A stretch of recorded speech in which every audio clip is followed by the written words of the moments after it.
Hey, what's up, everybody? This is Game Logic from the Rounding Off Infinity Gaming channel on YouTube, one of the co-hosts of the Enough to Keep Going weekly video games podcast on the E2KG Network podcasting channel on YouTube, here with the inaugural episode of a thing that tonight, at least, I'm calling LevelSelect.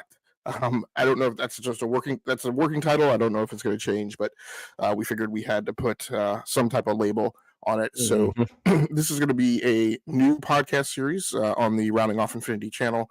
Featuring a new partner in crime, Mr. GamersDojo. So how you doing, Dojo? Oh, I'm doing well. I got Battlefield today. Almost, I had a little scare. I pre-ordered it at GameStop, and when I went to go pick it up, they're like, "Yeah, we didn't get our shipment today." So I was like, "Well, that sucks. Give me my money back," because I had it paid off. And I was like, "Sorry, but no, I want it now." But anyways, I also then immediately had it freeze up on me. That sucks too. But otherwise, I'm doing pretty good.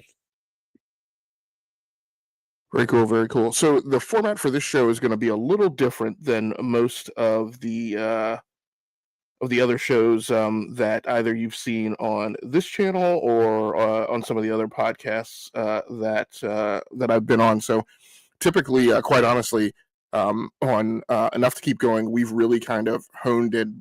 I would consider relatively perfected the framework of that podcast's agenda, at least as I'm concerned. We've been doing that podcast for over a decade, so we've had a very long time to get it tweaked to our what you're doing. Yeah.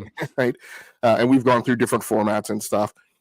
This podcast, I really kind of stepped outside the box, and so the segments of this show, we're going to try and hit some kind of different topical areas than like I said, I cover on other podcasts, or maybe we go through on other podcasts. This is going to be a little topical, a little bit of news, and we're just going to run with it and see how it goes and see where it goes from here. So thanks a lot for everybody joining in. We appreciate you. All the people in the live chat, we appreciate you as well. Gaming Dad and Brap and Ehsan Rashid. Yeah, glad you guys are here.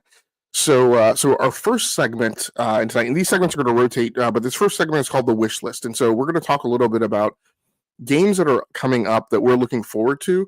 Right now, these are games that are very close in the windshield. Probably over time, we're going to extend that outlook and talk a little bit out further. I didn't have enough time today to really dig into my watch list and look out 3-4 months. So we're going to talk a little bit about things that we just started playing, that we had been looking forward to and anticipating, but then also get into a few things coming down the pike. So GamersDojo, and I apologize while you were giving your initial spiel about Battlefield. I was kind of preoccupied with the gears turning in my mind, trying to manage getting the podcast started. But so were you able to pick up Battlefield 6 today or no? I'm sorry. Yeah, thankfully I was, and it's all good. No worries, things happened. So basically, I got off work just a little bit early today. We got to a point where we're just like, let's go home. So I drove to the GameStop I had it pre-ordered at, and when I got there, the lady behind the counter was like, "Yeah, we didn't get our shipment yesterday." I said today earlier, but whatever. She said we didn't get our shipment, and yeah, we don't have any. I'm like, oh well, that sucks. I was really looking forward to that. So I'm sorry, but can I get my money back? Because I had it paid off earlier in the month or last month even. And so she was like, "Yeah, I can do that." I'm like, "I'm sorry, but I really want it, and I'd rather not wait. However long it's going to take for you guys to get more. So I ended up going to Best Buy across the street, and thankfully they had a copy of it. So have you had a chance to get into it and play any matches yet? So I actually turned it on right away, and I saw the daily challenges that were on it, and it was sniper rifles, get 10 kills with sniper rifles, get X number of points with support, things like that. Play so many matches, and the first match I was like, you know what, I'm gonna get sniper out of the way because I've never been a big sniper fan, and 5 minutes in, maybe my PlayStation 5, which I have a PS5 Pro, completely froze up on me. I'm like, oh, well, that sucks. And then my whole screen went green, which I've never seen happen before. And then the PlayStation shut itself off, which is also something I've never seen before. And so I was a little worried for a minute, but I, pressed the power button, it turned back on, and it did that thing where it's like you shut off the power wrong, and it had to sort of rebuild its files, and everything was fine after that. I did actually pull it apart a little bit and cleaned up some of the dust and whatnot that was on it. I haven't done that in a minute, so I was like, maybe that was the cause. I don't know, But anyways, I did get into it, and I did get a chance to play a little bit of it.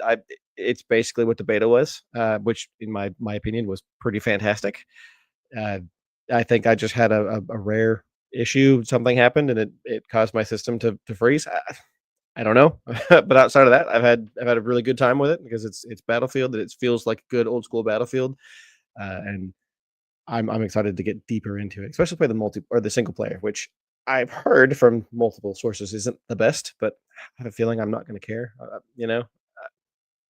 don't know how to word it appropriately, but I think people are expecting it to be something grand and amazing and totally new and revolutionary, and I think that's exactly what EA was trying not to do with this one. They were just trying to bring it back to what it used to be, so people can enjoy what they loved, 15 years ago.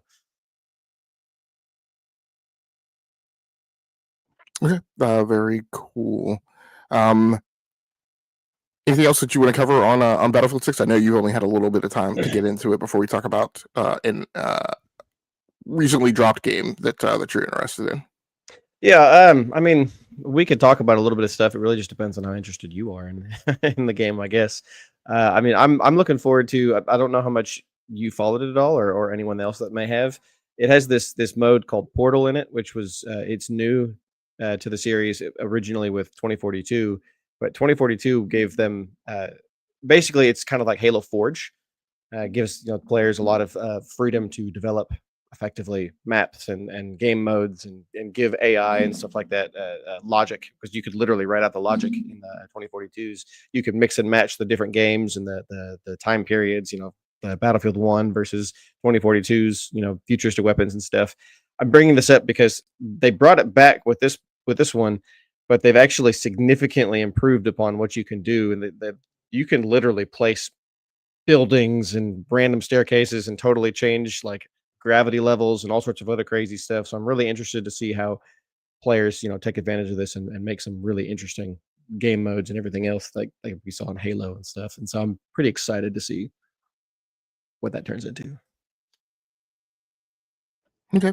Yeah, I unfortunately don't have a good set of like pre-stage questions. We talked about this a little bit on Crossfire last night. I mean, for me personally, it's a little bit of a sea story, but I so I had been very deep. So I had historically been just not a games as a service player. I always felt like they would be addictive and like would Mm. detract from I was very much in that old mode of like, well, that's not the way you're supposed to play games, right? Mm. And so I didn't get into it. But then in 2018, 2019, Okay. because of some other things that we were covering on the channel, um, I decided to do a super huge deep dive into Star Citizen. Okay. And journalistically, one of those reasons was because we, on our podcast on E2KG, we frequently threw a lot of shade at Star Citizen and the business model and They what was kind of going deserved on. it, but yeah. And then finally, like in I think like November, December of 2018, I said on the show, I said, "Hey, time out, guys!" And like I'm a participant in this too, but like, look, if we're going to continue to like talk crap about Star Citizen, like one of us really needs to like it was joking, but I like go undercover, right? And like get Yeah, in have some there, firsthand experience. But yeah, right, yeah. right, and participate and actually and be part of the community. So I did that. And I was also like big into live streaming at the time, so I was live streaming the content, and I was really like into the community. And Yeah. then that kind of bled into, and again because I was into live streaming, and that's just a lot of gas It helped content. expand your mind to live service, it sounds like. Yes, yeah, and that wound up being a 6-year journey. So from 2019 to Yeah. 2025, I was pretty deep in gas and like rarely got out of it to play single player stuff. Mm. This year, playing through Expedition 33, Oh, such I really kind of came back yeah, yeah. to the single player world. So, but what I do like about this so far is, from what I've seen, is that the graphical fidelity of Battlefield 6 seems to be way up. Um, Even in comparison to what I've seen from Call of Duty. So I'm really kind of impressed Mm. what I'm seeing from a graphical perspective. And I mean, and and that's, we're sitting here, we're watching clips, obviously, in PvP first person shooter games. What most competitive players do is they turn a lot of the visual detail down, right, to get Yes, makes frames. it easy. Yep. And this is still a very good looking military, modern military shooter to me. Now, one thing I do want to ask you, so historically, the reason I played Call of Duty instead of Battlefield 6 was because in that, in me getting into gas, one of my big, huge paradigms became, and like, for instance, one of the reasons I didn't play Rainbow Six Siege was I couldn't stand idle time. I'm like, look, if I'm going to be playing a gas and I'm going to be in here and I'm going to spend, 2 hours, like I need to be like on the go, like all the time, like in the fight. And one of the things I've historically disliked about the Battlefield paradigm is, you die, you respawn, and it takes what to me is a very long time to get back to the front line and get into the fight, get back to the battlefield. Now, what I again, I haven't tracked Battlefield 6 like super closely, but it seems like, I mean, even in these clips we're watching here, it seems like there's a lot more urban fighting, and it seems like there's a lot more.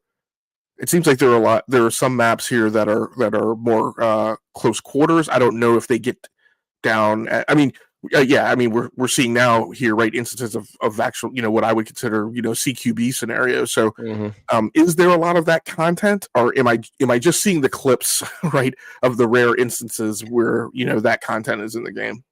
So they've actually done a really good job with this game, giving you the option. You can have those gigantic open world maps that there's snipers all over the place, but that have the conquest style close quarters battles, trying to take over the different points. They also have different modes in the game that allows you to play in various different ways, and they actually have a specific CQB game set that goes through the different levels and whatnot, and they're designed specifically for these closer quarters battles. They've given so many different options in this game to allow you to play the way you want to, because this is actually the first Battlefield that they have the class system that the previous Battlefields have all had, but they actually give you the choice to choose weapons outside of your class weapon set, and so they are allowing you to play it this new way. So, like, maybe you choose recon, but you don't play with a sniper for some reason. It seems weird to me because I've always played Battlefield where you're stuck with that way. So if I don't want to have a sniper, then I'll play a different class. But they've got open weapon sets, but they also have closed weapon set things. So you can really, really customize how you want to play this game. And so if you choose that close quarters battle system, or you want that experience on a more regular basis, you can choose to go for that. And me, I've always liked Conquest. I really like the big maps. I love the chaos, like you were just seeing tanks driving through buildings and helicopters and stuff all over the place. I'm okay with traveling a little bit, because those unique experiences where you might be running trying to catch up to the battle, and then a jet crashes right in front of you, and you're just like, oh crap, like I wasn't expecting that at all, and it's just there's the chaos of battle that Battlefield brings is really cool. In this game, it does feel like there's a lot more unique, or not unique, but urban maps. There's I want to say the beta had 3 maps in it, if I'm remembering correctly, and the final game has 9, and I know they plan on releasing a new map. I think it's every like month or so, something along those lines, at least at first. And then I'm not sure what the plan is from there, but they're planning on adding new modes, new guns, and new maps as the game gets older. So I'm liking what it is. So for me, it's perfect. Nice, nice. So, gaming dad brings up a good point that caused me to be curious. He says, "I used to really enjoy Fortnite with real life friends, but changing jobs 5 years ago put me out of sync with them. At which point, I went 100% single player. So, Mm. there are these games in gas that like are most beneficial, and for me, a lot of times, like they're just like disinteresting to play unless I have a regular crew. Like Yeah. I loved Overwatch, but Overwatch is just not a game that I'm going to play if I don't have a regular steady crew. Same Mhm. thing with Rainbow Six Siege. Um, do you have a regular crew? Do you feel that way about Battlefield, or do you think it's a game that lends itself just fine, going in and playing with randos?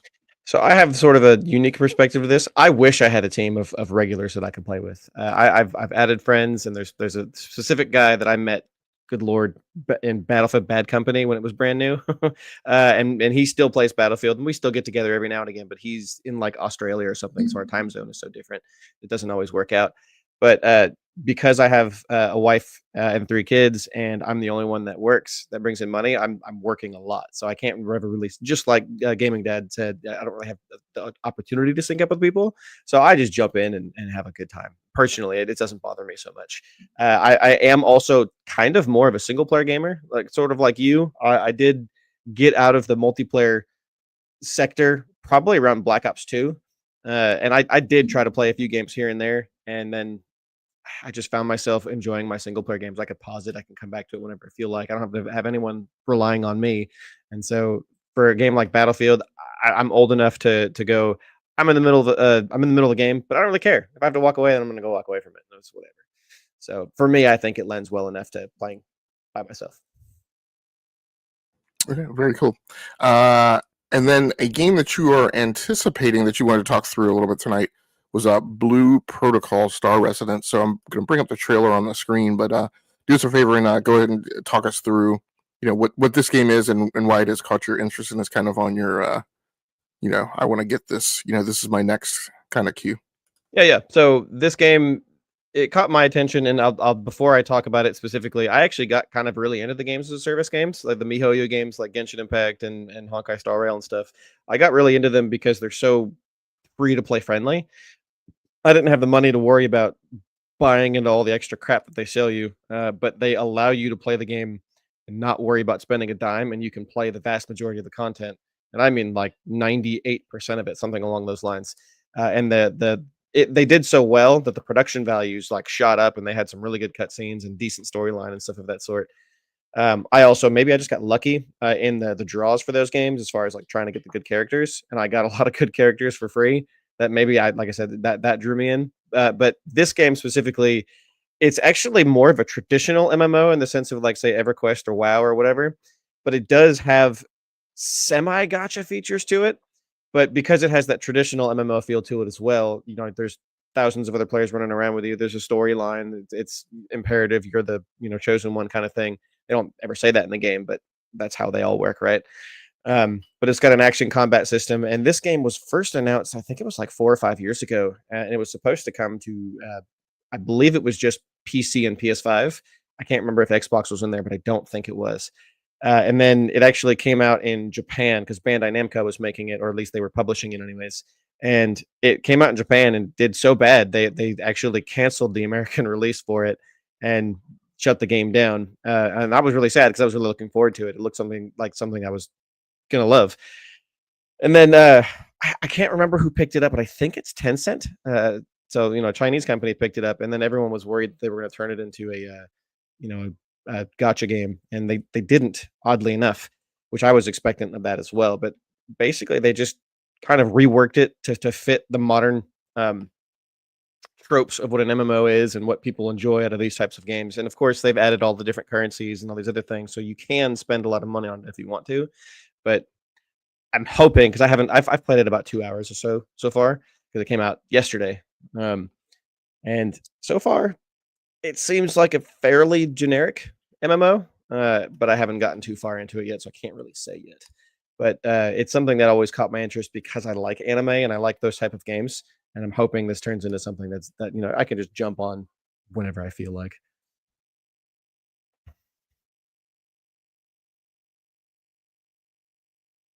Okay, very cool. For my part, I'll talk a little bit through a game that I was very much anticipating and finally got to get into like the first few minutes of today, which was Ghost of Yotei. And so obviously playing that on the PS5, I also have a PS5 Pro.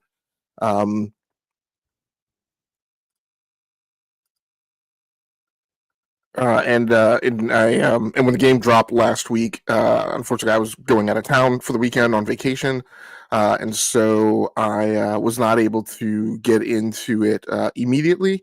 And I decided, look, as I'm about to take off for the weekend. I am not picking up this game on a Thursday and playing for 2 hours and then going out of town and then not being able to get back. till Sunday, and then my Sunday schedule I knew was going to kind of be a little weird and wonky. So and then I got back and I just needed, social media. Twitter was a little crazy earlier this week, and so I just kind of needed to like pick at something that I could relax with. So I've been playing PGA Tour 2K25, just one of my Zen kind of games on PC. But finally today I did get into Ghost of Yotei. I've only played like the first 30 minutes. It's just a visually striking game. The cinematography, the fluidity, the scene transitions are. I always regard Naughty Dog as being the studio who has nailed this whole. You're in the game, you're in control of the character, and you can kind of see there's a moment where you could start seeing the camera pull back, and you transition very seamlessly from being in game and being in control of the character into what is a cutscene. And Sucker Punch has gotten to a point where it's rendered something very similar, very close. You can still see a certain level of savvy and sophistication rate gap between their implementation and Naughty Dog's, but the Sucker Punch one is still very good from what I'm experiencing so far. If you are into how do I want to say it?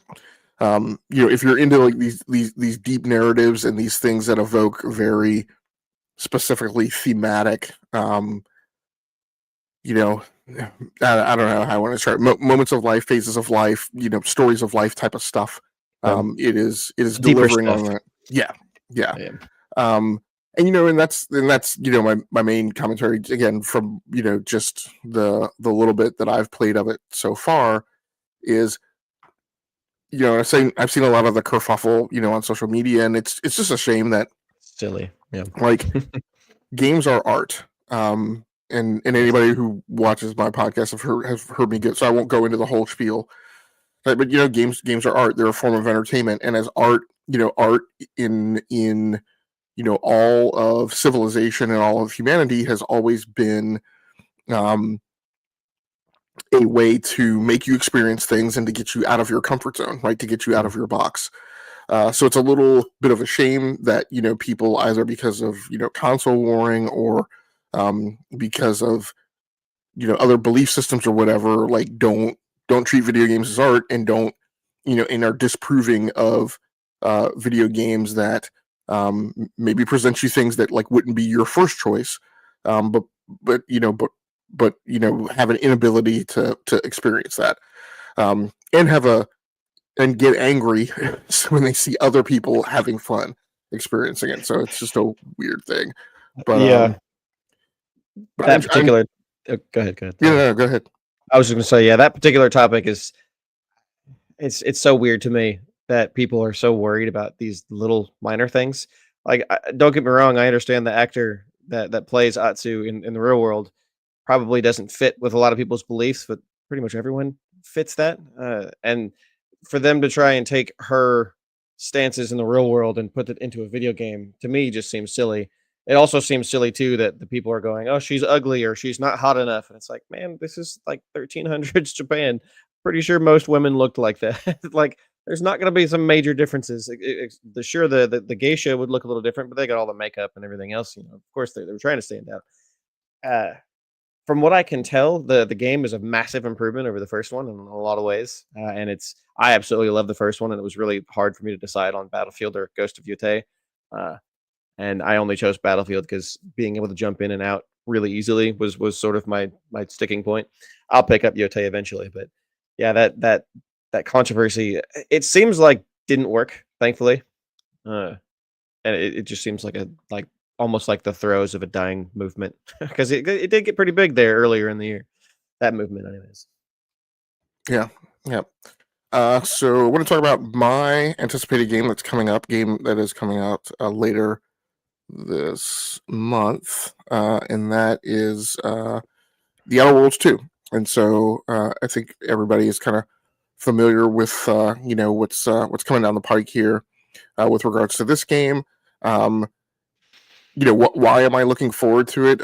One reason is I'm an Obsidian stan. I've always been a huge fan of Obsidian from way back in the day. I played the Icewind Dale 1 and 2 actually with a very good buddy of mine in local LAN co-op.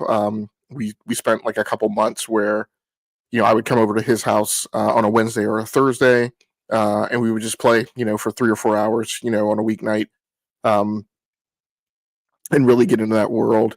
And then just I've often commented about how of all of the studio pickups and acquisitions from that Microsoft has made, I feel like the ringer was really Obsidian. They've just done a great job. I've always liked their games, so I'm looking forward to getting into this world. I'm sorry, this Advertisements, yeah. But it's a campy sci-fi story. I mean, that's the main thing, and I enjoy camp. I enjoy sci-fi. It gives you those RPG elements, but I think doesn't laden them as heavily as like a Bethesda Studio style game. So it's a little more freeform, and I feel like not as restrictive. I've talked a lot throughout the year about Avowed, and how one of the things I loved about Avowed is it wasn't so deeply rooted in all of kind of those Dungeons and Dragons tropes that it also carried with it like all of those restrictions, like it didn't Avowed didn't have those things where like magic users could only use certain types of weapons, right? And so if you chose magic user, you would always in Dungeons and Dragons your main weapon for the first several levels was like a dagger, which did like 1d4 of damage, which was just ridiculous. So I like how in Obsidian's approach to RPGs they kind of unbuckle themselves from a lot of that kind of historical paradigm. Did you ever play Kingdoms of Amalur by chance? I did not. No. Okay. The reason I'm asking is because that game did a lot of this, what you're talking about, what that Avowed did, as far as just like totally getting rid of the tropes, and it was really interesting. But anyways. Yeah, I mean that's a tragic tale of a game because I know. there's Vampire the Masquerade. And there's one other. I guess Cyberpunk is kind of the story. Like, there's been these historical iconic games that were broken at release, and then even through like the first several patches were still broken, but then eventually, like in a year or 2 years later, right, they become immaculate games. And I mean, even a flight simulation, Falcon 4.0 was kind of like that, just historically broken game when it originally arrived on PC. The community like patched it and shored it up, and then there was eventually this thing called the gold version, and then some other publisher eventually picked it up like a decade later, and now they sell it on GOG as this like actually functional piece of software, which it was not when it was on PC. But yeah, that's and I know Kingdoms of Amalur eventually got fixed. It was actually like a really good game. Well, Kingdoms of Amalur didn't really fail because it wasn't a good product. It failed because of the management. I can't remember the famous baseball player's name, but he took a major loan from the city that he was in. And was that Kurt Schilling? I think that's correct. I think that's right. But yeah, he took major investments and was unable to pay them back. They actually originally intended to make that sort of a prequel to a full-blown MMO at the time. But yeah, that obviously didn't all work out. And I was really hoping that the re-release of that a couple of years back was going to be like their test to see if anyone wanted a potential sequel. And I love the author that created that, R.A. Salvatore. He created like a whole 5,000-year lore or something like that for the games. And I read all of his books because the Legend of Drizzt, if you haven't read them, are very fantastic fantasy novels. But in any case, that one, there was so much that game could have been. But yeah, the back to the Outer Worlds. I actually never played the first one. I always intended to because I really loved Fallout New Vegas, but I don't know what happened. I never got to the Outer Worlds. I actually own it. Like my shelf is over here to my left. I can see it. I just never got to it. Yeah, I played a little bit. I didn't complete it. I didn't really delve that far into it. Just I had other things in my queue at the time, but I too have a copy. I probably have a couple of copies. One on console, one on PC. but yeah, and I mean, and I didn't get into it because by the time I picked it up, I didn't pick it up right away. I picked it up when like one of these collected editions came out. Yeah, game of the year with all the DLC Yeah, or whatever. yeah, and so of course I got it with all the content, but the problem is I had other things in my queue that were new, so Mhm. it's been kind Yep. of permanently backlogged. But I am looking forward to play it. Now that I know you know what the game kind of is or what the shtick is. I'm looking forward to jumping into Outer Worlds 2 here. Do you know if Launch. this is like a direct sequel or is it like a sort of like not a remake, but I I, I don't I I don't don't know.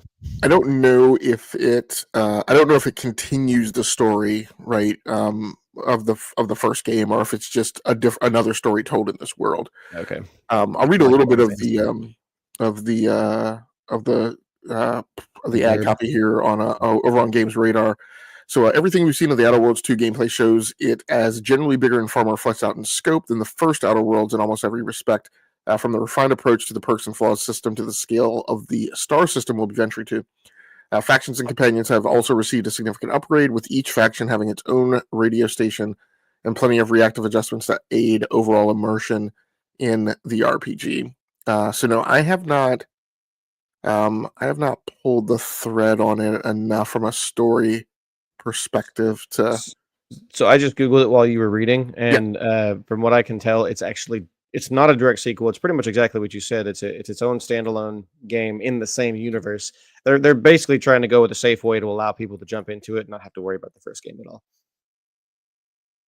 yeah, yeah. So I'll continue plugging through Ghost of Yotei and probably 3 or 4 other games. I can't Mm, sit still and play just one game, but yeah, it's hard but to do that.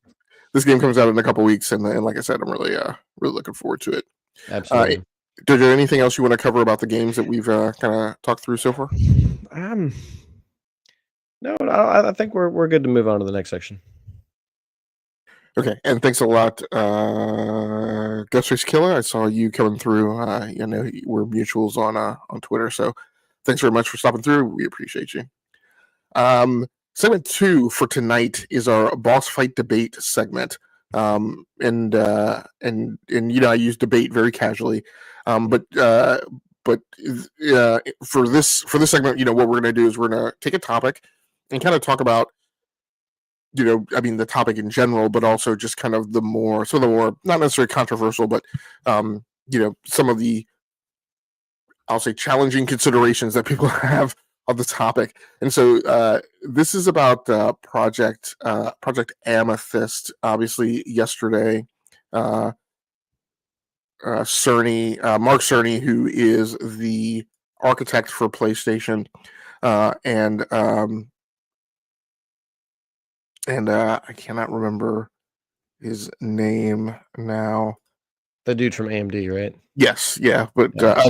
Jack Kuhn, Senior There it Vice is. President and General Manager at AMD, sat down and put out a video to talk about some of the technologies and technical implementations that they're working on. Now, one of the things that I realized even after many of us started kind of immediately talking about this topic is I think it needs to be said that I think a lot of us have kind of run away with the assumption that this is a discussion of things that are PlayStation 6 items.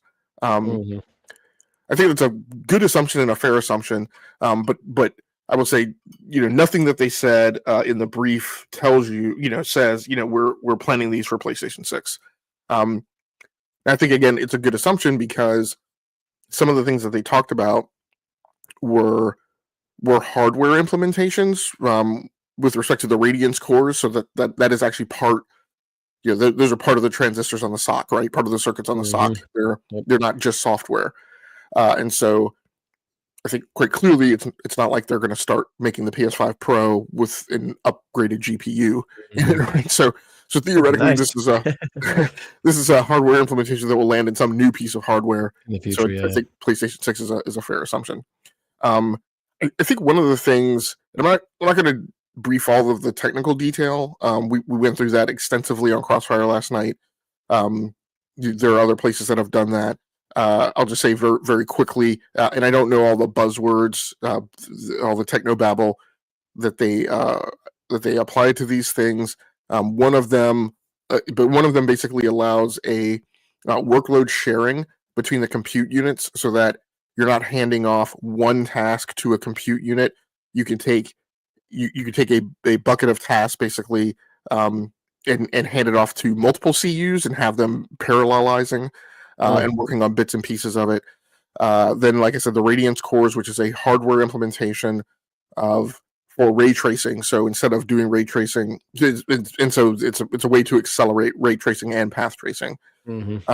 And then a third one is a new compression technical implementation that basically looks at all of the data that's going to be handed off to various parts of the graphics bus and across through the memory interface. And rather than just send everything, it's going to take the stuff that is most critical, and I guess prioritize that and compress it and send it through.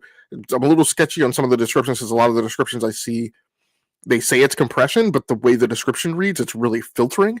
And I don't think that they're filtering, because I don't think they're selecting data to not send, because then that wouldn't make any sense that you would not send data but get better image quality. So I think it's a matter of compression. So we'll see how that works out. But I think like the things I wanted to ask you about and have a conversation about is, like, first of all, why do this? Right? Like, we're at least 2 years away from the PlayStation 6, theoretically. Yeah. You Xbox has not done a mid-generation upgrade. Nvidia is on a completely different technology set, and they and PlayStation have essentially split the market. PlayStation has taken the high end, Nintendo has taken the low end. Why do you do a video like this? I think it's entirely possible that. So let me step back. If I'm understanding the way Project Amethyst is working, basically Sony and AMD's collaboration, I believe the intent is to basically make something that rivals what Nvidia is doing with why can't I think of the name? DLSS and stuff. Their intent is to rival that, but on the console space, because DLSS or Nvidia cards aren't in console hardwares. Although the Switch 2 is the exception with DLSS like features built into theirs. But for consoles like PlayStation and Xbox, and if I'm remembering correctly, I think they basically said that whatever sort of upgrades this comes along with is going to be available on pretty much all future, like current and future AMD cards. And so PSSR effectively is going to become effectively DLSS, but on AMD chips, including on the PC space. And so I think they're just trying to be able to, because AMD doesn't have anywhere near the amount of market share that Nvidia does, and so having the backing of someone like PlayStation and especially Mark Cerny, because the dude's a freaking genius, I think that this is sort of their way to try to make sure they stay relevant, and being able to build a console from the ground up that uses this technology will hopefully one keep AMD relevant in the console space, but also allow PlayStation to break into the PC space like they've already been trying to do. Uh, I'm a little skeptical on seeing if this will come to the Xbox or the future Xbox, anyways, because the rumors currently are that they might even be considering just dropping whatever their next hybrid thing is. So I don't know, but I also think it's possible too, because I don't know. I actually didn't watch the whole thing yesterday, but I believe this is also intended to kind of go along with a lot of the rumors that this will make handhelds more viable.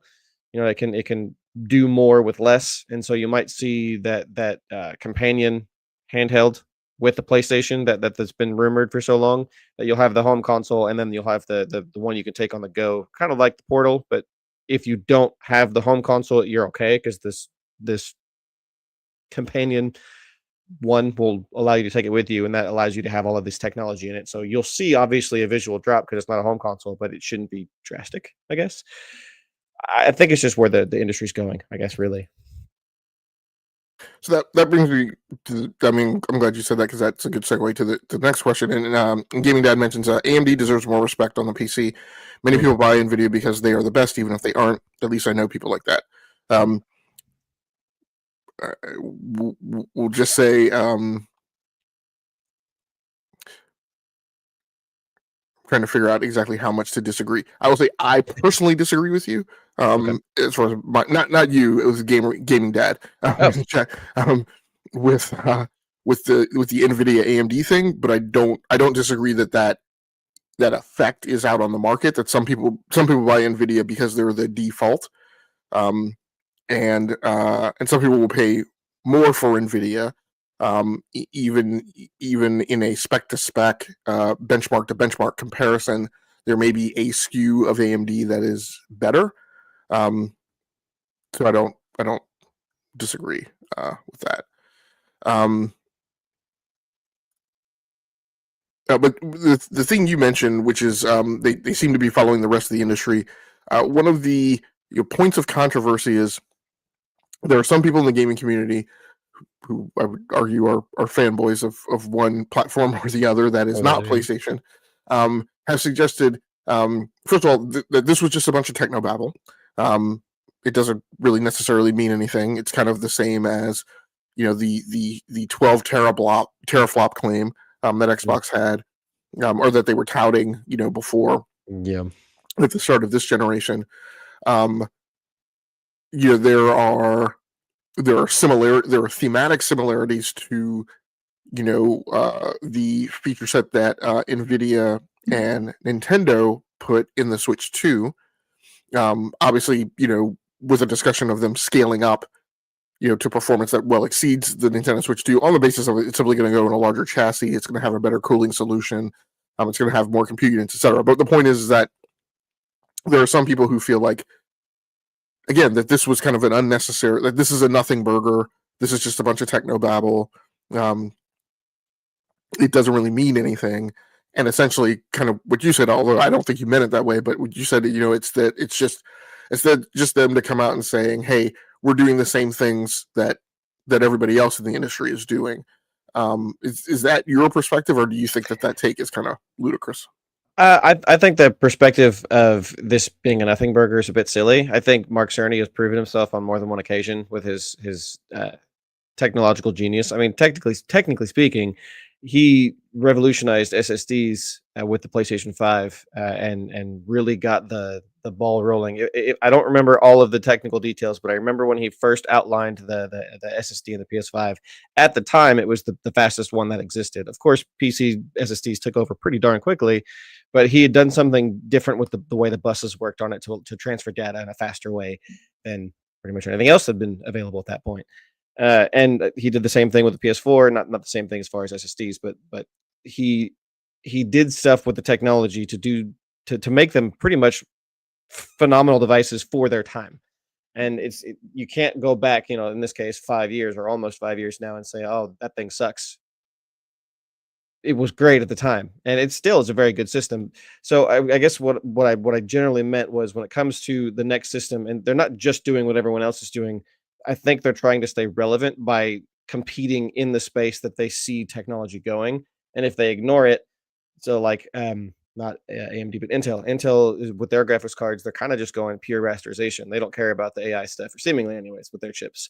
And so I think Sony and AMD want to go the route of NVIDIA, not just to take market share, but to stay relevant. Because, I mean, just look at Microsoft. They fired so many people or laid off so many people over the past couple of years for AI. And that information has come out, and I don't think anyone can deny that technology is moving in that direction. Which that could be, the next part of the conversation is, how much do we want to rely on computers to do everything for us, including our art, which art is an expression. We talked about that earlier. Computers imitate. They don't create, so that's when things become murky. So I think one of the things that you mentioned, I think I just had an epiphany, because I have been trying to think, like, why do this? Like, what, how does this move the needle? Like, what's the point? And I think a few of the things that you mentioned have congealed to this. So, like I said, Xbox came out of the gate at the beginning of this generation, 12 teraflops, 12 teraflops. Might as well be called those now. Right. Eats monsters for breakfast. All of this hoopla. And now they're heading in the direction of doing this, potentially doing this console PC hybrid thing. Mm. which I have used. I've applied a label to that. That is an old term of micro PC, which was a category of products that we had on the market in like the 90s.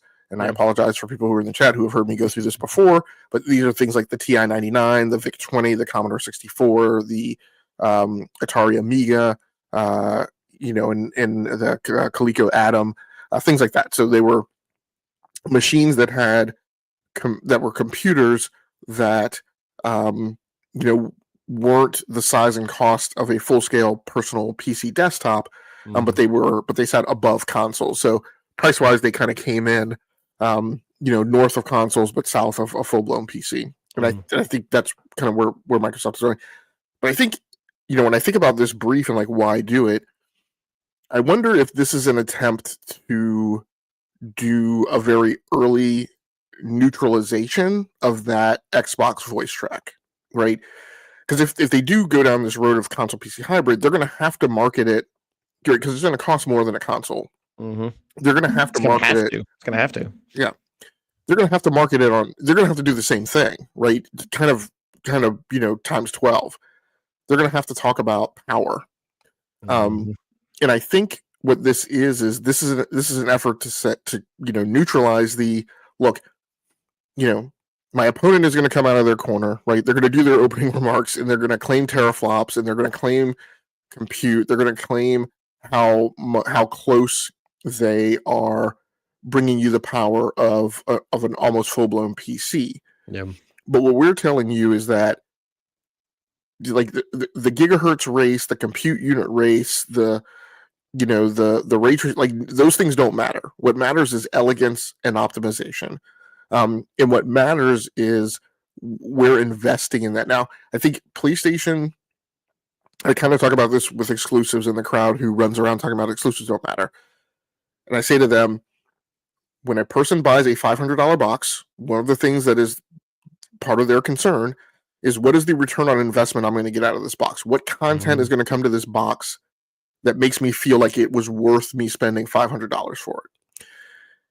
And for the Xbox crowd, that is congealed, that is realized via the games that are in Game Pass, right? For them, it is, hey, a bushel of games, I would say of varying quality, are going to show up over there. It's going to be low cost to access, and I'm going to have an all-you-can-eat buffet. Used to be low cost, anyways. Of stuff, and that's fine for them. The vast majority of the rest of the market, to the tune of 270 million customers, say that's not my priority. My priority is titles that are bespoke and custom built for my system, and other things that are not that, right? I'm not saying exclusives are the reason why people choose consoles, but I'm saying it's one of the reasons, and right, then a myriad of other reasons. But my point is that, given the choice, 150 million people decided to go buy a Nintendo Switch 2, and 80 million people have made a choice to go buy a PlayStation 5. And in combination with the people who bought a PlayStation 4 and has stayed on it, that part of the market is 134 million people. So my point is that the vast majority of the market has, in a very outspoken manner, decided that their preferred brands are Nintendo and PlayStation. And I think one of the things that's important, and this is why I say exclusives do matter, is that what exclusives show is that, like, look, I'm going to go buy, like, this company is selling me a $500 box, and I'm questioning what my ROI is. It helps when I see visible evidence that the company is making an investment, that it's taking its own capital to design and build and produce things for this box, right? That increase my ROI. And so I feel like maybe this is kind of getting ahead of the curve for them, attempting to neutralize what they anticipate the Xbox voice track is going to be, and say, like, you can bring however much power you want to the battlefield, right? But what we're doing is we're giving you invested efforts in improving technology, so that we're not just giving you more compute units, we're giving you more efficiency in what those compute units bring to the field, and therefore enabling the increased lift in overall power that we're giving to developers. They're what it sounds like to me you're saying is basically they're gonna make it better. Everything you loved about traditional consoles is gonna be better, but we're gonna layer on top of that AI or and these other things to make it not only more better, which is funny, crappy turn, but also smoother and run better, so you don't have to worry about any sort of uh, optimization issues. Just like Gaming Dad over here said, when he thinks of consoles, he just wants it to be simple: turn it on, play it, no worries of anything else, right? And I think that you're absolutely right because a lot of the rumors behind the PlayStation 6 is that it's going to increase ray tracing capabilities up to like 10 times over what it currently is, which I think that's on the high end of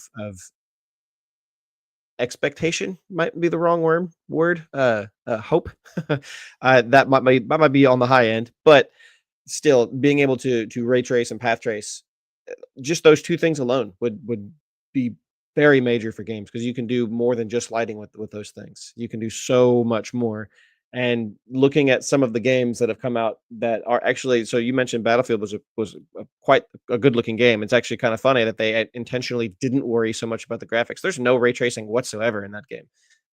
Because they wanted to worry about the game running well, optimized. But back to other games, Ghost of Yotei being one of them, but other games, their fidelity has gotten really, really good. You can finally start to see the this generation of games really pushing what we can do in graphics that are significantly better than last gen. And to be able to see a major leap like that, it's going to have to be something that's more than just raw power. And being able to do it in an efficient, quick manner. So that's where AI comes in to be able to help you out because games are already taking longer and longer to be made, especially if it's from a ground up, not a direct sequel to something. We're talking 8 to 9 years in some cases, and that's just not feasible. 2, 3, $400 million. You got to find some way to cut costs, right? Yeah, and that's the important thing. I mentioned on Crossfire last night. There are things that I think we need to hear about. Exactly how this implementation works. But one of the things that I said makes a huge difference is like, look, if they do this on the GPU side, then the get here is you're telling developers you don't have to do anything with your game, right? Just deliver your game so that it works on this hardware, and all of these acceleration methodologies will kick in, right, and improve the performance of your game, right, without you having to do anything. And I think that's another good approach, right? Because what they're doing is they're building up and building up and building up those implementations, those methodologies in the tech stack of the GPU, right? They're building up more and more things that are accelerants to the performability of your game that are not at the SDK level, right? So they're not giving you things that you have to, figure out an API, figure out some, yes, there's some automation there, but there's still things you have to do, right, to call that function and to implement that. These sound more like things that are just going to happen, which means in a cross-generational future, because this is one of the challenges for PlayStation, right? I think they know now that they're going to have to contend with, when the PlayStation 6 drops, they're going to have PS6s, PS5s, PS5 Pros, and PS4s and PS4 Pros that are still going to be out, right, in the field. And this is a way. I don't know that we're going to get PS4 games, right? That I think that's about died now, thankfully. Yeah. Well, supposedly their own first-party studios were supposed to have moved on from it. I know that the rest of the industry is still making games that are on PS4, but whichever. I mean, but the point is that Cross generation is still gonna be a big deal. Yeah, this is much more of a code your game to work on a platform, and if it can also run on the other platform, it's going to be accelerated, so it's more performant on the other platform because of PSSR and the FSR upgrades and Project Amethyst. Yeah.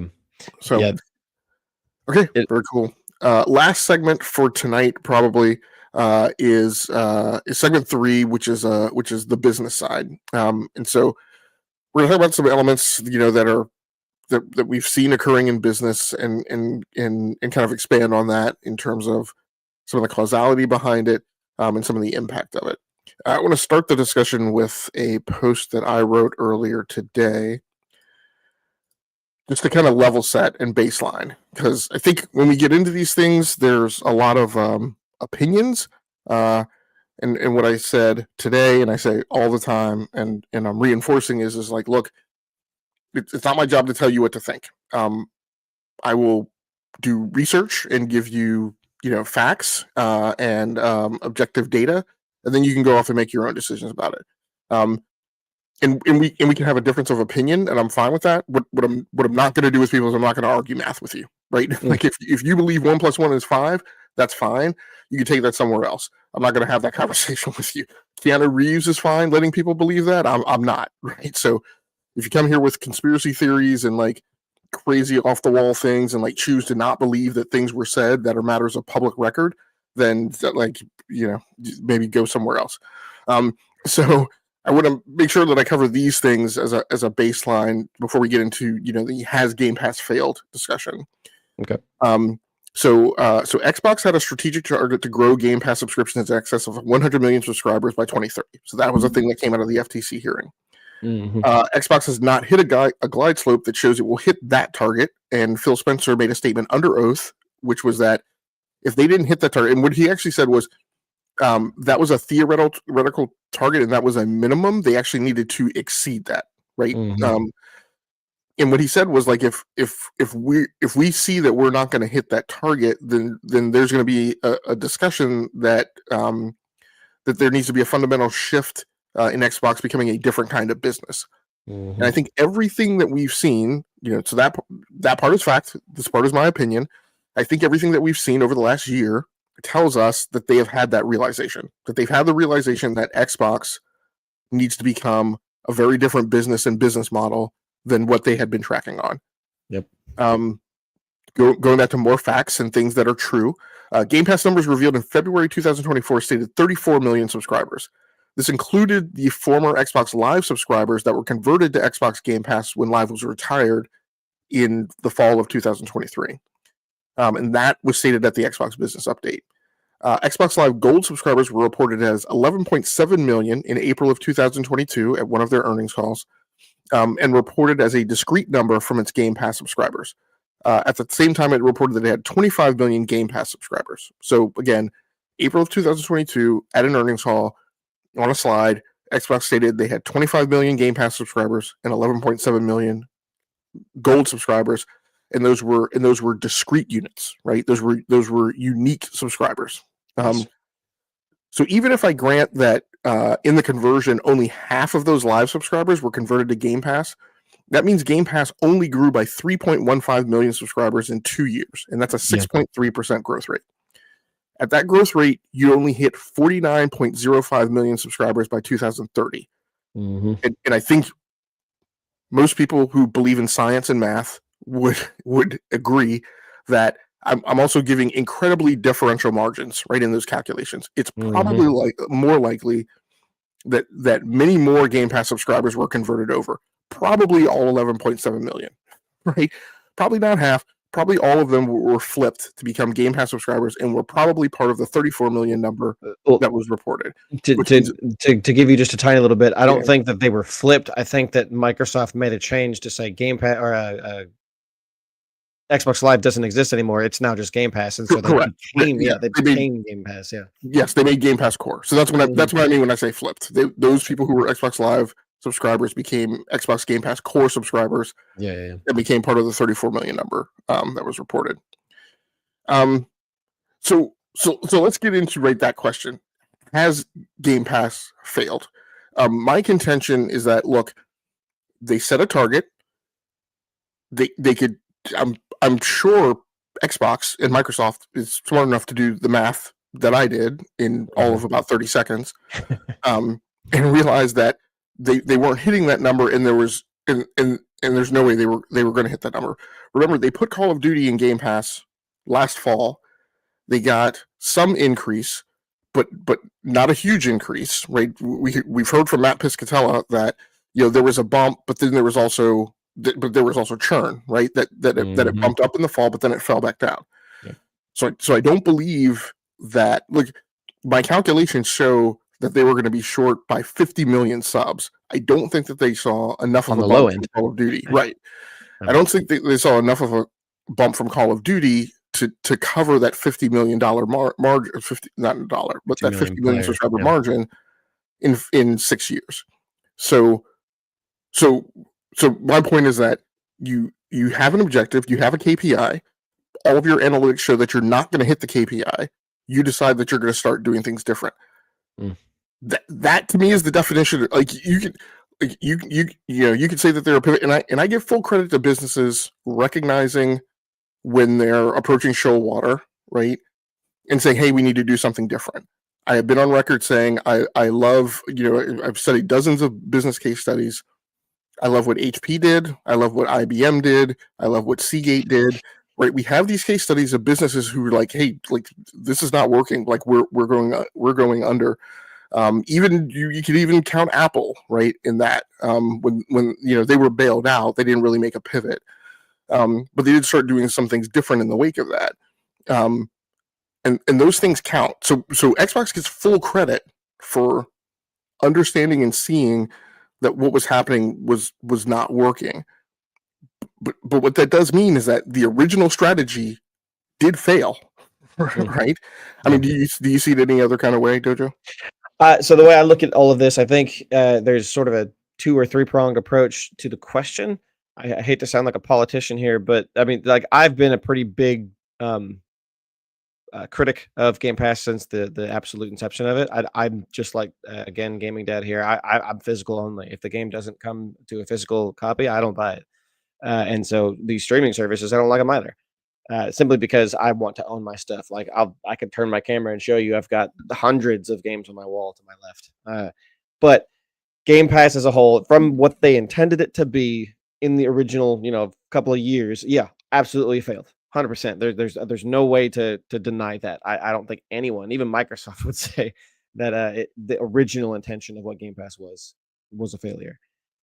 I think it's been clear, like you said, that they've had to make changes, which is why they ended up going and spending hundreds of millions of dollars or billions of dollars to buy studios and try to make this thing an incentive by having so many exclusive games on it. And at first they were like, "Wow, they're buying up half the industry over here. That's crazy. Game Pass is going to explode." And then they started to realize spending the amount of money they did on Activision alone, $70 billion is insane on one single company, which they had actually, Activision didn't have really a lot other than Call of Duty. However, spending that much money on one franchise, it was clear when they bought Activision or when they were trying to buy Activision that there's absolutely no way that they can make Call of Duty exclusive. Even when they hadn't been forced into making sure that it was going to stay on other consoles. There was no way they would have been able to, because they would have lost tons of money on that alone. There was go ahead. Yeah, I was going to say, and I think that reinforces, right, the other problem with this. I think people who are fans of Game Pass, like Game Pass failed, in that those of us who have that perspective are putting that entirely on the shoulder of Game Pass. I mean, to a certain extent, there's some truth to that, but I will also say, right, part of this problem is a multivariate problem, right? The problem is that I honestly, I think it's a little bit different. Only, and let me just say it before you continue, is I don't think they necessarily think that when they hear us say it failed, they believe that we're saying not only is it failed, but it's gone tomorrow and it might as well just be gone now. That's not what we're saying. It's failed at what it was trying to be, and therefore has to morph into something. It's not a terrible product. I understand the value of Game Pass. There's so much value there. I just don't like it. So I'm going to be honest about it, about what I believe is going on with it. Anyways. Well, it's not just you, right? It's the other 270 million other consumers on the market, right? Who have voted that, hey, we're Game Pass is a great premise, but it's not enough of a premise to encourage us to buy an Xbox, right? And this is where I was going to, is it's a multivariate problem. It would be a different story if you had sold $40-50 million Xboxes, because to the largest extent, like it's not happenstance that the numbers overlap, that you've sold basically 30 million consoles and you've got 34 million subscribers, right? Yep.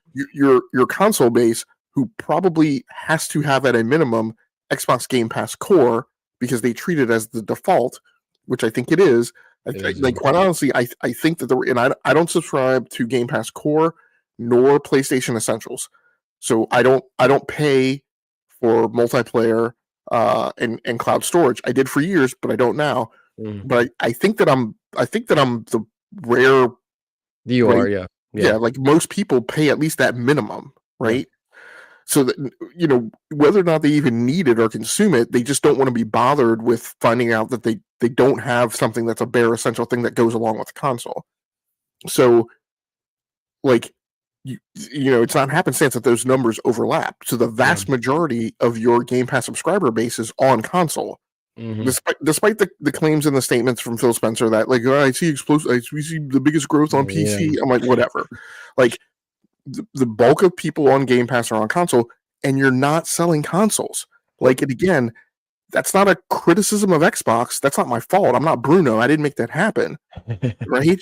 Like that just is. You also can't tout something as being extremely profitable and then raise the price over 50% in one fell swoop, but also raise it, what was it, 25% less than a year earlier? Like you can't do that. That's literally the definition of not profitable. You have to find some way to make yourself a profit on a product in order to make it viable. And if you're rising the price almost 75% in less than a year, then obviously it was not a profitable perspective or product. And it's, again, like I said, it's not to say that it's going to go away and disappear, but they have to find some way to make it worth it in the long run. And that's why I think that I honestly, I really don't see the next Xbox coming out, simply because it's going to be that weird hybrid middle, and it's going to be more expensive than the console, but it's going to be less expensive than a PC, and it's going to be that weird middle ground of it's slightly better than whatever the next PlayStation is, maybe, but it's going to be enough worse for PC guys that they're not going to, buy this $1,000, $1,200, whatever it may be. They're not going to buy it because it's a step down from what they have or what they expect. And so then Microsoft is going to shoot themselves even more in the foot because they're targeting practically nobody with this thing, regardless of what it may do. And I have my suspicions on what it might do, and I like the idea, but for the price point and who they're trying to fit, there's almost nobody in that realm. And so for them, I think the better choice is just going to be, let's make our games everywhere, and let's see if we can get Sony and Nintendo on board to allow us to have Game Pass on those platforms as well. That's the only way that I see them at all getting anywhere near 100 plus million subscribers. Yeah, I think there's a bit of truth to that. I intermix with that. I have a theory that says they are going to do hardware. And when you say almost nobody, the almost nobody to me is single digit millions of buyers. Yeah. So they're going to put this thing out. They're going to sell 7, 8, 9 million of them. They're going to be purchased by the hardcore dedicated Xbox whales, right? Which they exist, right? Because you got 500 million MAU, which means ARPU, right, for each customer is sub $50. But yet you make $24.5 billion a year, right? What that says to me is that you do have people over there spending money in excess of that median, right? Like the average says people are only spending $47 a person, but you're making $24.5 billion. And when we know that 170 million people of them are on Minecraft, and Minecraft doesn't make nearly the money that Roblox does, right? What that tells me is that you've got a very small nucleus in that 500 million, probably somewhere between between 50 and 70 million people, maybe upwards to 100 million, who are just spending crap tons of money. And I insist they're the people who will pay the $30 per month for Game Pass, and they'll stay in it. They stay in Game Pass. They don't turn it off. They buy games on top of Game Pass. They're the people who pre-ordered the Asus ROG Xbox Ally X at $1,000 and didn't blink an eye, and that's fine. That's their business model, and I think that will work for them. But I think they're going to do this. I think they're going to do this as one generation, and then they're going to because what they're going to try and do is they're going to try and migrate those people to PC. From console to the hybrid to PC. And I think they're going to be out of consoles next generation, because I don't think this hybrid thing is a console. Yeah. But I think that's the effort. But we'll see. But I wanted to get into some of these other things that you had on the list that you want to talk about, which is just kind of a larger topic, like Game Pass price increases, console price increases, accessory price increases, Nintendo Switch, price increases, fear of tariffs and uncertainty, the current economic environment, etc. Is gaming getting too expensive? Man, I'll put it this way: every year up until this year, I've bought probably well over a dozen games, if not more than that.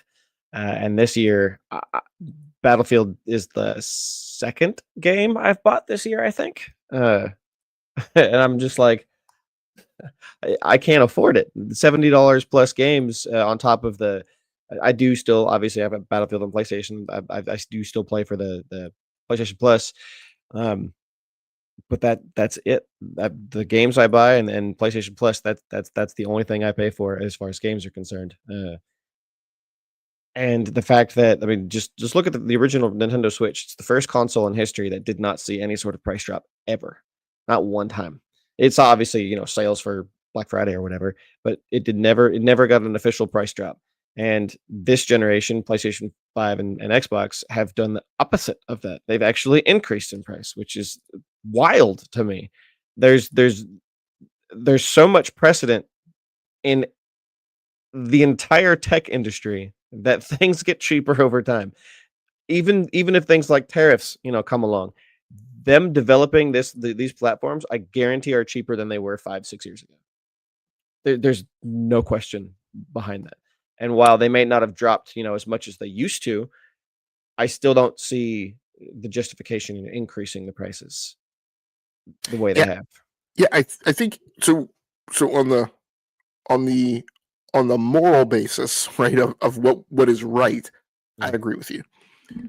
It's curious because you just made me think. I just realized, but I think when you talk about like, everywhere else, right, in tech, things get cheaper. One thing I will say is I think actually in some ways that hasn't been the case, and that's what the console industry is learning from. And so for instance is when you look at other electronics, and I'm an Apple guy, so you look at Apple stuff doesn't get cheaper. Like literally, to be fair, Apple's an anomaly in that regard. I will give you that one. Yes, yeah. So pick an Apple product, a Mac Mini, right, costs whatever it costs, and literally the new Mac Mini can be coming out the next week, and that price will not drop. Right? It seems absolutely nonsensical. But I think there are other instances where in tech, like in the consumer electronics market, I do think we have seen a steadier trend of devices that come out that don't go on sale, that don't get discounted, and just stay the price until the new thing comes out. And they stop making the old one, yeah. Yeah, so it's interesting, and now I wonder. I'll probably go do some research on. Is that trend? Has that trend been increasing in markets outside of the gaming industry, but also in electronics? And now what we're seeing is the gaming industry saying, "Hey, for decades we've discounted our product when all these other guys are like keeping their prices. Why don't we do that?" And I'll add to this, with the things that you mentioned, as a PC gamer, it's GPUs too, right? One of the things I've been challenged by is like, hey, like the notion of like the $500 GPU, right, is kind of gone, because the GPUs that are $500 now are like 8 gigabyte GPUs, and no one should be buying those, right? Yes. 100%. And there are instances where like you can get something like, but I'm just not a hunter. Like, look, I just go to Amazon and I just do a search, and right now I'm not going to scroll forever to find like the thing that's at the right price. So Yeah. yes, you can get those things, but often that depends on you, like putting in more effort than I'm willing to do, right, to search for the things, the prices, being willing to order them from other places that I'm not, I just default. Yeah. Where I can order it quickly, or living in proximity to a micro center. And I had a lot of people, when the 9070 XT and the 9060 XT argue with me, and I was like, these GPUs are not available at MSRP anywhere. It was a big kind of hoodwink by AMD, to claim that, hey, these things are going to be at these cheap prices and they're going to be widely available. And I'm like, no, they're not. Yeah. Right. And somebody, people were arguing with me like, oh, well, Micro Center had them, up until Friday after. I'm like, I'm not driving to Micro Center. Right. Like that's a huge logistics impact to me. I'm Yeah. like, and you're talking about this very small subset of demographic that's within striking range of a Micro Center. That's not wide market availability. So Yeah. but yeah, it's impacting everyone all over. And one of the things I've been saying is, I'm a multi-platform gamer. I play on PC, Nintendo, PlayStation, Xbox, Steam Deck. You play on more than one platform, Yep. but I've talked to a lot of content creators, and I said, look, guys, like we kind of have this swagger when we go into these gaming conversations, and maybe a little bit of it is driven because we are content creators, and we say, well, I have everything. Like, don't tell me that I was never going to play a game and that's why I'm being critical of it, or don't tell me that I just hate this brand. Like I own that box, right? I don't know that we're all going to be able to do that. I don't know that we're all going to go out and buy a $2,000 GPU, right? Mm-hmm. And in two $700 boxes, right? And that we bought $450 Switch 2s. I just don't know. I think those days might be coming to an end. Let alone on the games. So, yeah, no, you're absolutely right. I have found myself increasingly moving to strictly my PlayStation, and then the PC that I have. I've been talking. Actually, I know Gaming Dad, so we've been talking for the last couple of years, and him and I have talked about building me a PC.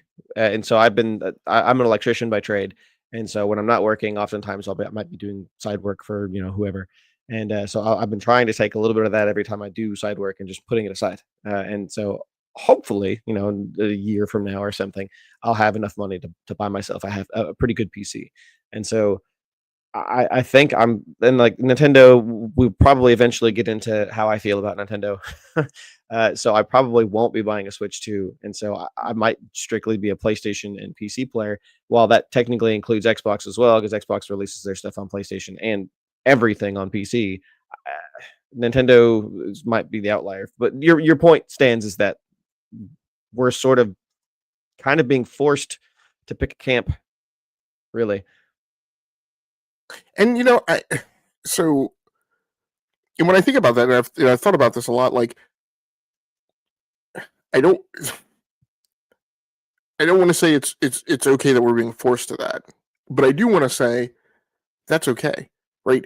That used to be the way that it was. Like in the economy and the way games were. Like we experienced a time period where the games stayed at $60 for 15 years. And I think a lot of new gamers came into the market and they think that's the norm. And it's not. Nope. When I do historical trend analysis across the entire 53 years of the industry, what you see is that game prices at the core SKU. So I'm not talking about the cartridges with like the extra RAM in them or the special ROM. Or like a lot of times people will say, oh well, games were $80 back then. Like no, they weren't. They were like there were special. Like there were 32. There were games for the Sega 32X that were more expensive. There were games that had extra memory chips on them that were more expensive. But like the core prices, that core SKU, they have increased by $10 roughly every 8 to 12 years. And so that 15-year time span was not the norm. And it typically bumps by $10. And typically, as when it has bumped, there has not been a decrease in the demand of games and a volume of games, right, in terms of revenue that were purchased each year. But the cost of consoles and in comparison to disposable income was such that like back in the day, like people didn't own multiple consoles. You didn't go to some kid's house and he had Atari and Intellivision and Coleco. It just wasn't the norm.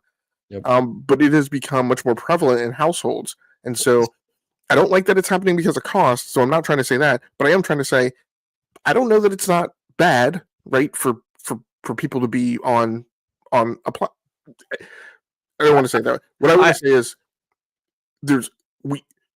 we have these perceptions that the way we consume we're going to be the norm forever.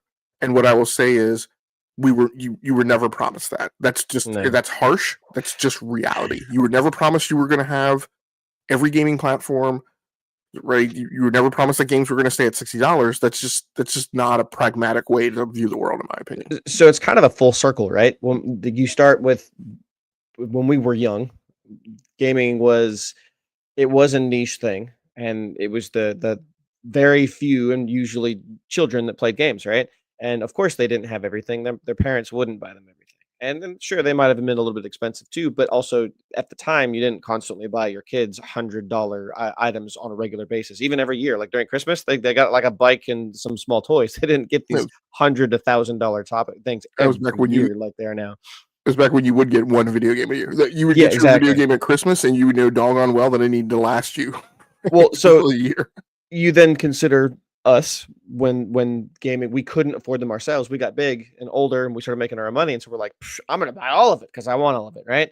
And now we're getting a little bit older in age to where, and obviously there's the different younger demographics in the gaming sphere today. But my point is now we're getting to the point in our age where we can't afford it because we've got other responsibilities in our lives. But I think the major difference isn't just because, so like, how do I word this? When we were younger, it was kind of a choice, even if it wasn't ours. It was our parents' choice. That was the reason we didn't have everything. And then we got old enough and we did make the choice. I want all the consoles because I want to be able to make everything. I want to be able to play everything. But now it's like I said, we're being forced into a camp. It's not being forced into a camp because we want it to be forced into a camp. We're being forced into it by the industry and by the way things are working, and almost kind of by what the console manufacturers are doing. Well, the only pushback I would give you on that is, and again, I don't think it was our fault, but I would say based on the law of economics, the reality is that we helped make that happen, right? We did. Yeah. Because we increased the demand to the point where it's now this, almost $100 billion business across PC and console. The console manufacturers, right, based on the market always seeks equilibrium, and so based on the hyper demand that we participated in creating, right, the console manufacturers are now enabled to charge higher prices. Now, again, I'm not saying that that's right, but what I am saying is that, and then the market will continue to seek equilibrium. So as these prices rise, they'll be supported if the market supports it. If the market goes to where people do only buy one console, I think that's gonna change, right, the optics on what the console industry does. Let's take the manufacturers will respond in kind, and maybe they'll make cheaper hardware or something. That way, people can start buying again. Yeah, I mean, let's take the Nintendo Switch. Nintendo Switch 1, we know that 60% of Nintendo Switch owners also owned an Xbox or a PlayStation, telling us that was primarily kind of like a companion console, right? It wasn't the primary console for most people. I also said this is why Nintendo continues to make exclusives, because there's 60% of my install base has the other platform. Why in the flipping world would I put my game on one of those other platforms? Because then people would just stop buying Nintendo Switch, right? But look at Xbox. But if people can only afford to buy, right, one console or another, and your console is the one that is the number 2 console for people, maybe you stop charging $400. I mean, you probably still continue to charge $450, but maybe you pause on the advancement of that. Like if you have some mind that your next console is going to be $500 or $550, maybe you take a breath and say, well, now we've seen this trend where this isn't the secondary console for people. If people are buying a Switch 2, it's their only console. Their only console, yeah. And the market's becoming saturated, and there's not as much opportunity, and blah blah blah. So it makes me wonder too. Is pretty much every console up until I think this generation. I think the Switch was slightly different, but the original Switch. But every console up until this generation, consoles sold at a loss, and they made their money on software and stuff. But I'm pretty sure every console at launch this generation has been sold at a profit, which makes the whole thing of consoles not decreasing in price, even more frustrating. Yeah, they've improved. I want to say the PlayStation 5 became profitable much fast to me, in my mind. This is subjective. Yeah, I think it became typically in past console generations, we always hear the report, right? It will come out typically in an earnings report or some other financial statement that somebody makes that, okay, this console now makes money, right? And for PlayStation 5, I want to say I feel like we heard that much sooner in the life cycle than we had for previous ones. Xbox, as far as I know, Xbox until maybe the most recent price increases still was losing money. I think there was a statement that said the Xbox console has never been profitable. Like we've always lost money on the hardware. We've never hit a point in generations where we were actually making money on the console. And then with the Nintendo, right, for a very long time, their position has been we launch our consoles at profit. we make cheap enough hardware that they're always profitable, so we don't have that problem. So, but okay, we had some other things that we could get into tonight, but I think we're at an hour and a half. So yeah, we're a little long. I think we both agreed we want to do this on Friday nights and still get off in time enough to play games or maybe watch a couple episodes on TV or something. So, but thanks a lot, Dojo. I think this was really good first episode. Thanks so much for everybody in the chat. Gaming Dad, I know you participated a lot, and we really do appreciate it. There was one thing you said that I did want to. Oh, you said I think more people spend more money on entertainment than 20 or even 30 years ago. That I completely agree. Yeah, that's with you. 100% true. Yeah, I would say so. Yeah. And just to, I have to address this because I realized it like 10 minutes ago.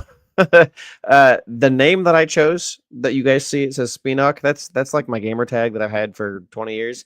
I don't know why I didn't choose the GamersDojo. I was like, should I change it mid-show? I'll just leave it and I'll explain it later and I'll have it appropriate next episode. Yeah, I apologize, and I saw the name and deliberately blew by it because I know you as GamerDojo from Twitter. But yeah, we can work that out, and you're free to go by whatever name you want to on the podcast. But I don't even think we've talked about. Are we planning on doing this again next Friday? I would say so. I liked the conversation. I think we had a good time. We can hone it and make it a little bit better. Yeah. I think we'll tighten it up because our objective was to keep these to an hour. But we had to put together some things kind of last minute-ish because of my schedule during the week. So I think next time we'll have a little more runway to coordinate a little tighter and maybe keep it a little tighter. But it was a great conversation. I appreciate it. I appreciate the people who came through the chat. We will plan on being back here, same bat time, same bat channel at 9:30 p.m. Eastern Daylight Time next week. So thanks a lot for everybody who came through. Yeah, showing up. Yeah. So for anybody who, like I said, for anybody who came to the live chat, we appreciate you. For anybody who watches the archive version of this video on the YouTube channel, we appreciate you as well. Please feel free to like the video and subscribe to the channel so you can just receive a new notification whenever we post new content.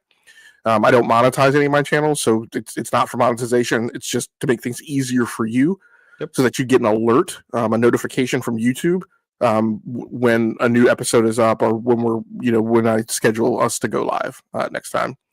So until next time, once again, my name has been Game Logic from the Rounding Off Infinity Gaming channel on YouTube. Here with me tonight has been GamersDojo. Until next time, take care of yourselves, stay safe out there, play the games you like, come here to talk to us about the games that you love. Until next time, good night, good luck, and good gaming. That's going to do it for us. We're out of here. Have a good night.